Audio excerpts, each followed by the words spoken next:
right.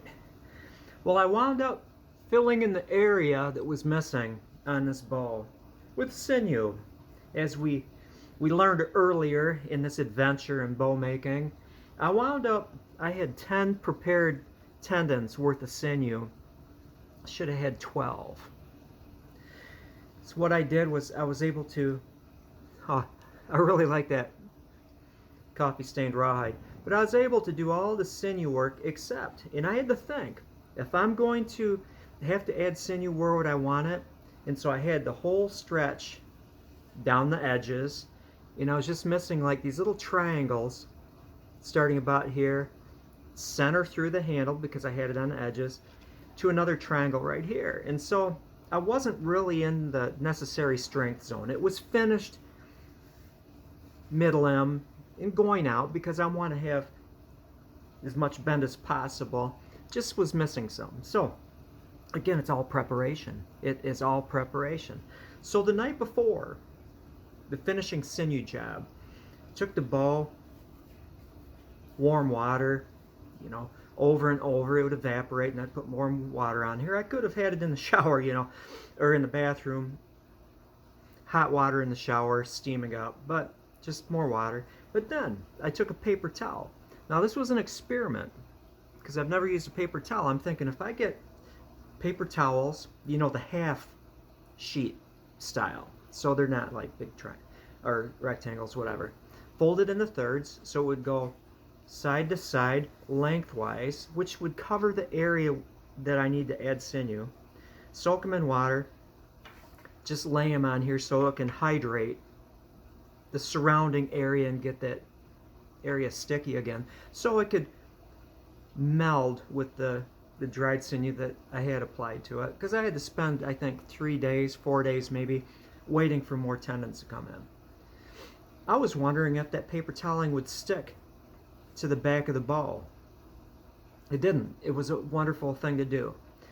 Just lay it there, and after the night, because then I put plastic over it so it wouldn't evaporate off, it would stay damp, it looked like fresh sinew again, the stuff I already did, and then going beyond where I had to add it. So my confidence level was to the moon, I tell you, as far as being able to add new sinew to it, dried back, and have it stick and not delaminate. So I was good. And more or less, I just added sinew,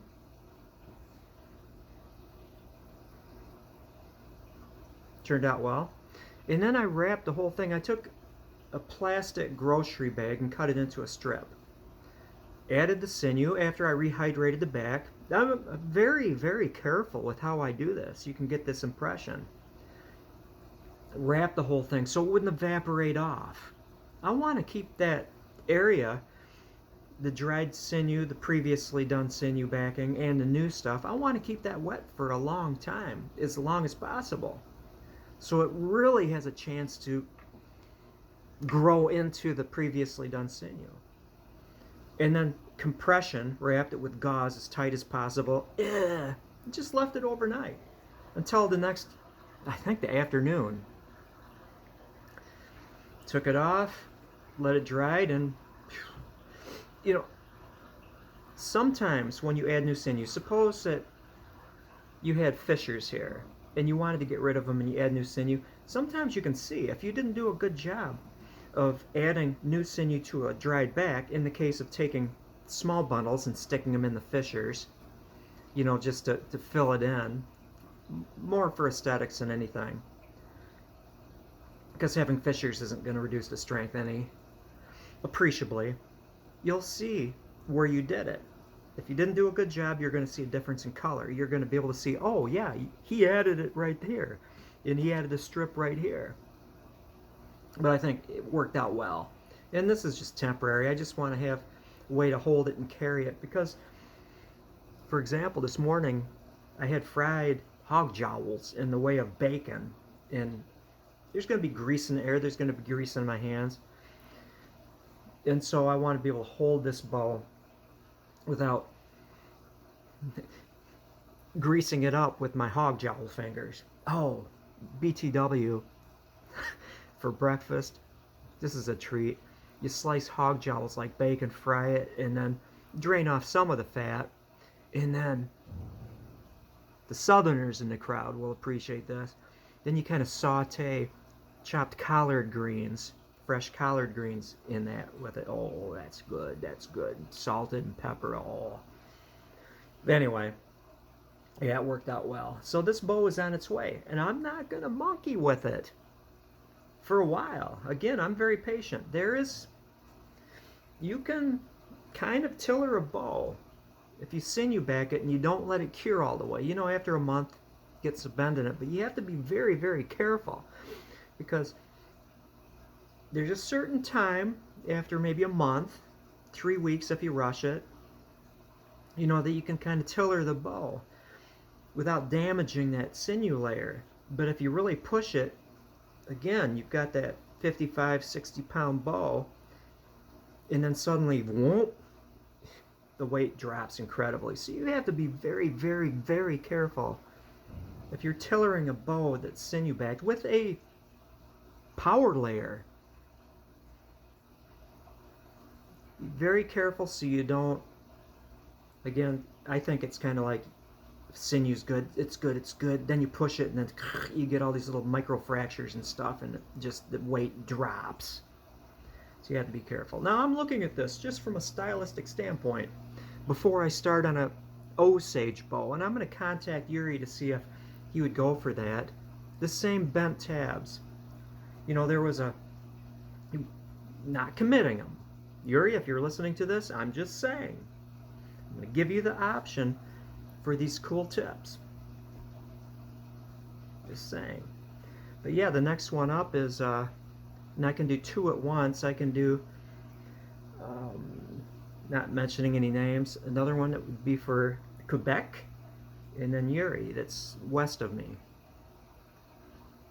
What's I going to say? Oh, this is a special treat. A friend of mine, Matthew, this is going to be of particular interest.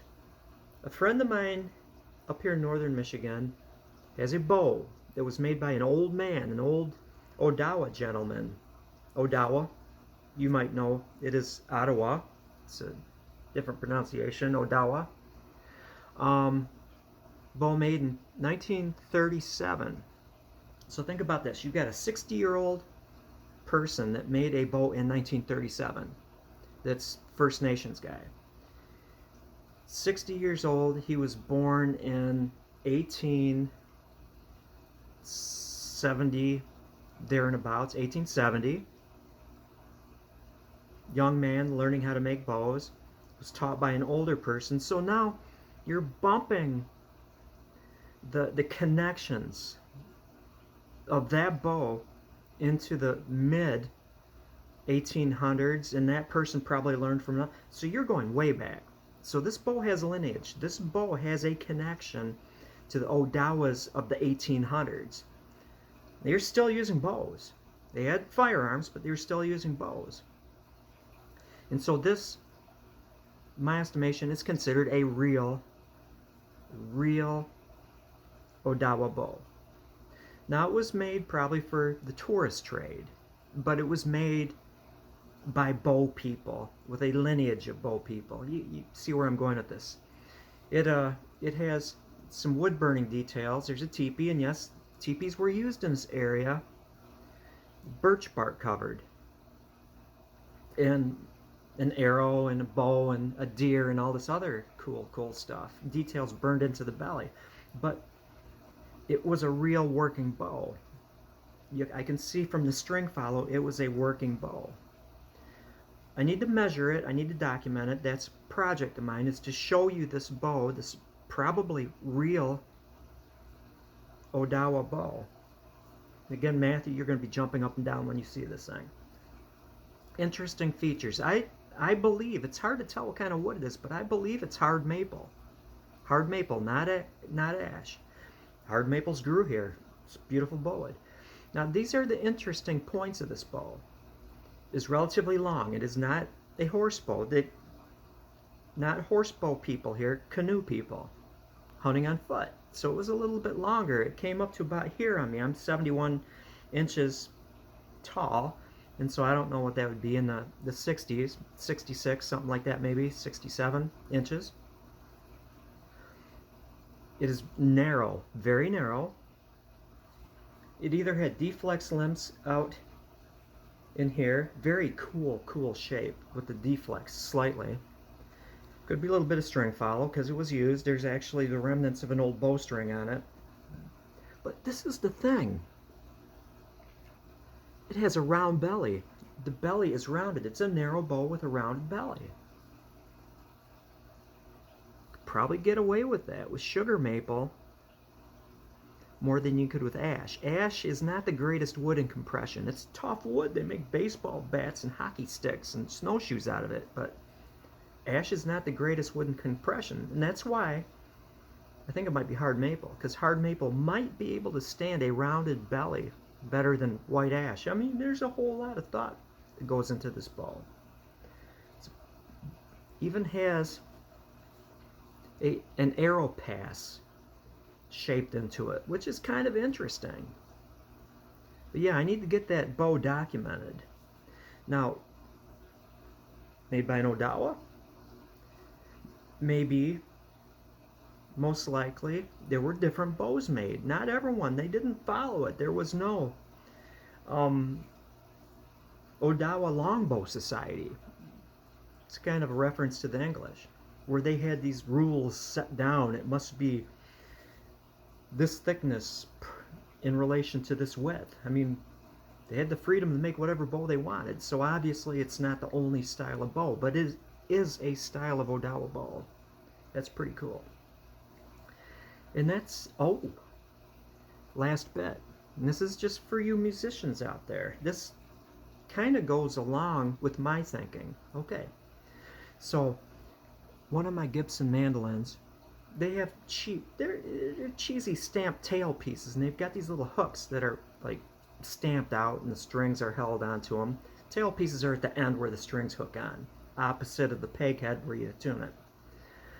Two of the prongs broke off of it, so I'm like, oh man, I don't want to like get rid of this original tail piece. Can it be repaired? So I contacted a few people, Elderly Instruments. No, I just replace it, and the guy didn't get it. 1924 mandolin, I want to keep all the pieces accurate. Then I contacted another one. I emailed a instrument repair person, Touch with Fame, who contacted me, who was chatting back and forth with this guy, and he was interested. How am I going to fix it? He said, you can't take it to a luthier because they're not metal workers. Take it to a jeweler or a metal working place. But let him know what I found out. This guy was, oh man, I'm blanking on this. Oh, this is bad. Oh, Weber, Bruce Weber. Bruce Weber. Freaking Bruce Weber was chatting with me over this. Bruce Weber was a master mandolin builder at Gibson. This is my Touch with Fame, and he was a great guy. Master mandolin builder at Gibson in Montana, I believe. And then struck off on his own. So type it up, Weber mandolins. Bruce freaking Weber was just chatting with me like I was a peer. And that goes to show, I'm never going to call myself a master bow maker. I don't like that term. I don't like being looked upon like that. I'm just a guy that makes a lot of bows. But I like that humility. He's in it just for the love of the instrument. And like, if you touch a mandolin, you're worthy of talking to. Last bit. Long time ago, a bear hunter in Canada contacted me. I make bad bows. I want you to make me a bow. And he took a picture of a big bear he had gotten with a bow, one of his bows that he made. And the tailoring was kind of wonky. It was kind of an ugly looking bow in some respects. But you know, I told that guy, I said, why do you want me to make a bow? You make perfect bows. It's sitting on a bear that you got with it. Obviously, that is a perfect bow. And with that, I'm going to close down. I'm going to say adieu and do some stuff and get started on the next two bows. Have a good one. Thank you for watching.